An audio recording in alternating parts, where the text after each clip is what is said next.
अभिवादन स्वीकार कीजिए ब्रजेश मिश्रा का और आप देखना शुरू कर चुके हैं द डिबेट।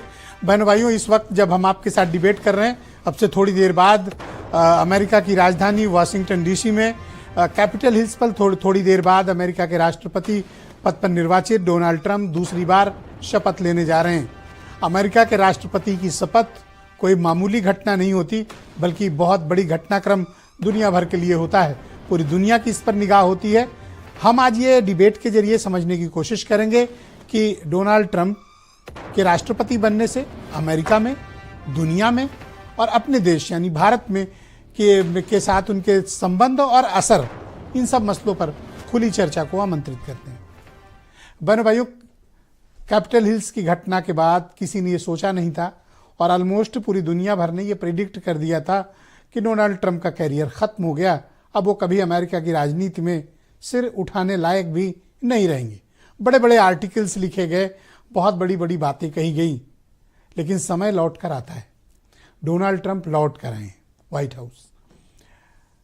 पिछले साल जब उनकी नवंबर में जबरदस्त जीत हुई थी, उस वक्त लोगों ने अनुमान भी नहीं लगाया था और सारे सर्वे धराशायी हो गए थे और कमला हैरिस बहुत बुरी तरह से डेमोक्रेट्स परास्त हुए थे। रिपब्लिकन की ये हाहाकारी जीत ने एक बार फिर से साबित कर दिया कि अमेरिका बटा नहीं, बल्कि अमेरिका अब संगठित हुआ है और अपने हितों को लेकर वो ज्यादा चिंतित रहने लगा है। डोनाल्ड ट्रंप की जीत ने मेक अमेरिका ग्रेट अगेन, मागा जिसे कहा जाता है मीडिया में, उसकी धारणा को बहुत मजबूत किया है। अमेरिका अब तक इंटरनेशनल इश्यूज पर ज्यादा वोटिंग करता था बजाय कि डोमेस्टिक इश्यूज के, लेकिन ट्रंप के आने से प्राउड अमेरिकन की जो एक अपनी एलीट क्लास है, उसने ये दिखा दिया कि अमेरिका अब अपने मुद्दों पर वोट करेगा, वो अपने हितों की रक्षा के लिए ज्यादा फिक्रमंद होगा। डोनाल्ड ट्रंप की जो जीत है, भले ही आपने मीडिया में तमाम खबरें पढ़ी हों कि रेसिज्म बहुत बढ़ गया है, व्हाइट और ब्लैक की बातें बहुत होती हैं, भेदभाव होने लगे हैं, लेकिन बहनों भाइयों, अमेरिका में ये है, सही बात है कि नस्लीय भेदभाव हैं, लेकिन ट्रंप की जीत एक तरफा रही है। लिहाजा ये मैंडेट जो उन्हें मिला है वो पूरे अमेरिका का मैंडेट है और ट्रंप की जीत के बाद अब कई चीजें दुनिया में बदलने वाली हैं। ट्रंप कोई ओबामा या बाइडेन की तरह कोई स्थिर विचार, स्थिर नीतियों वाले स्थित प्रज्ञ व्यक्ति नहीं है, स्टेटस को वाले नहीं है, वो निर्णय लेने वाले हैं। नीतियों पर उनकी अपनी एक स्पष्ट धारणा है। उस धारणा के कई चीजें मैं आपको बताता हूं। जब वो शपथ लेंगे तो शपथ लेने के बाद उन्होंने ये तय किया है कि 3 दिन के अंदर वो 200 एग्जीक्यूटिव ऑर्डर्स जारी करके दुनिया भर में खलबली मचाएंगे और 1 दिन के अंदर उन्होंने जो वायदा किया 59 ऑर्डर जारी करेंगे। और शपथ के पहले ही ऑर्डर जारी कर दिया, टिकटॉक वाला आपने देखा होगा, कि उसको बैन नहीं करेंगे, कंटिन्यू करेंगे। भारत के परिप्रेक्ष्य में देखें और वैश्विक परिप्रेक्ष्य में तो 2-3 बातें मैं कहना चाहता हूं। जो उनका सबसे बड़ा वायदा जो उन्होंने चुनाव के दौरान किया, रूस और यूक्रेन का युद्ध 24 घंटे में खत्म करा दूंगा, पॉइंट नंबर 1। यह उनके लिए एक बड़ा चैलेंज होगा, रूस और यूक्रेन का युद्ध खत्म करना। शपथ के पहले उनको सफलता मिली जब इजराइल और हमास के बीच युद्ध विराम हो गया, होस्टेज एक्सचेंज होने लगे और एक सीज फायर पर शपथ लेने के पहले पहुंच गए। तो यह वायदा तो ऑलमोस्ट डन। अब रूस और यूक्रेन पर दुनिया भर की निगाहें हैं और अमेरिका के राष्ट्रपति का वायदा कोई हल्की बात नहीं होती। बहनों भाइयों, रूस जैसे ताकतवर मुल्क को भी अमेरिका के सामने तो अपने चीजों पर कंप्रोमाइज करना पड़ेगा। अगर अमेरिका के राष्ट्रपति ने डिसाइड कर लिया 24 घंटा, मतलब 24 घंटा ही होता है, उस पर परिवर्तन करना पड़ेगा। अब जो भारतीय परिप्रेक्ष्य है, जिसमें मैं 2 बातें सिर्फ कहना चाहता हूं। भारत का परिप्रेक्ष्य 2-3 मुद्दों से है। पहला, जो इमिग्रेशन, इलीगल इमिग्रेशन है, तकरीबन 1 करोड़ 10 लाख अवैध अप्रवासी वहां पर अमेरिका में रहते हैं, जिन्हें ट्रंप ने वायदा किया था कि इनको सबको डिपोर्ट करेंगे, भगाएंगे यहां से, जो अवैध रूप से अमेरिका में रह रहे हैं, और अधिकांश तादाद उसमें भारतीयों की। क्या अगर ये सब भगाए जाने लगेंगे, कोई डिपोर्टेशन की पॉलिसी बनेगी? फ्लोरिडा ने कहा है हम तो तुरंत तैयार हैं करने के लिए, बस शपथ हो जाए। तो क्या अवैध अप्रवासियों को चिन्हित करके उन्हें वहां से निकाला जाएगा?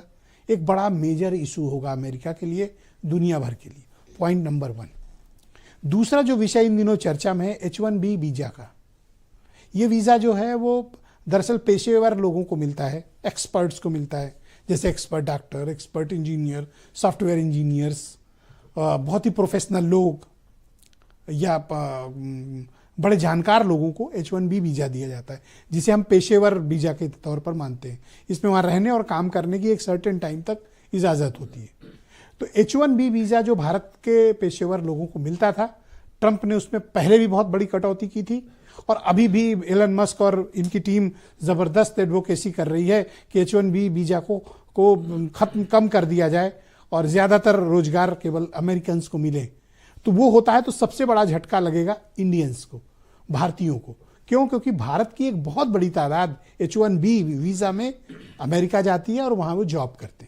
ऐसा नहीं कि कोई किसी को मुफ्त में जॉब देता है। इंडियंस बहुत काबिल हैं, बहुत ही योग्य हैं और American economy, American infrastructure, American IT sector, American automobile, America के जितना कुछ भी डिजिटल इंफ्रास्ट्रक्चर है, बहुत बड़ा योगदान इंडियंस का है। लेकिन वहाँ एक माहौल बनाया जा रहा है कि साहब ये H1B वीज़ा पे आते हैं और हमारे मौक़ों को ये खा जाते हैं, हमारे अवसरों को खा जाते हैं और हमारी जगह ये नौकरी कर रहे हैं। तो उसको कम करने की बात है। अगर ये कम हुआ तो ये इंडियंस के लिए ठीक नहीं माना जाएगा। तीसरा विषय, जिस तरह से कनाडा पर टैक्सेशन के इश्यूज को उन्होंने रेज किया है और कहा है कि हम इस पर टैक्स इम्पोज करेंगे शपथ लेने के बाद। और एक बार 2020 में ट्रंप ने ये बात कही थी हार्ली डेविडसन की बाइक को लेकर कि भारत हमसे जो माल मंगाता है उस पर तो खूब टैक्स लगाता है, लेकिन उसका जो हमारे यहाँ आता है वो सस्ते में चाहता है। तो अगर कहीं इसको बैलेंस करने की वजह से हम पर टैरिफ इम्पोज किया गया तो देन इंडियन गवर्नमेंट क्या करेगी? और अमेरिका के साथ रिश्ते ऐसे होते बहनों भाइयों जो किसी मुल्क से रिश्ता नहीं है। डॉलर उन्हीं का है। दुनिया भर की इकोनॉमी डॉलर पे चलती है। डॉलर अगर प्रभावित हुआ और अमेरिका की नीति प्रभावित हुई तो कोई भी कितना ताकतवर मुल्क हो उसकी व्यवस्थाएं प्रभावित हो ही जाती हैं। इसलिए अमेरिका को कोई इग्नोर करने की स्थिति में अभी कोई मुल्क नहीं है भी तो उनको बड़ी मुसीबतों का सामना करना पड़ रहा है। भारत को बहुत समझदारी से ज़रूरत है, क्योंकि चीन, रूस और अमेरिका के साथ हमारे जो ताल्लुकात हैं, हमें डिप्लोमेटिक सेक्टर पे बहुत ही अब संभल कर चलने की ज़रूरत है, क्योंकि अमेरिका में अब डिप्लोमेट्स नहीं, रिपब्लिकन की सरकार है, वो भी डोनाल्ड ट्रंप है वहाँ पे। तो कुछ बयान सुने आप, फिर आज बहुत विस्तृत चर्चा, सारगर्भित चर्चा और इंडियन इंटरेस्ट भी हम इसमें तलाशने की कोशिश करेंगे। We're going to stop the invasion of our borders.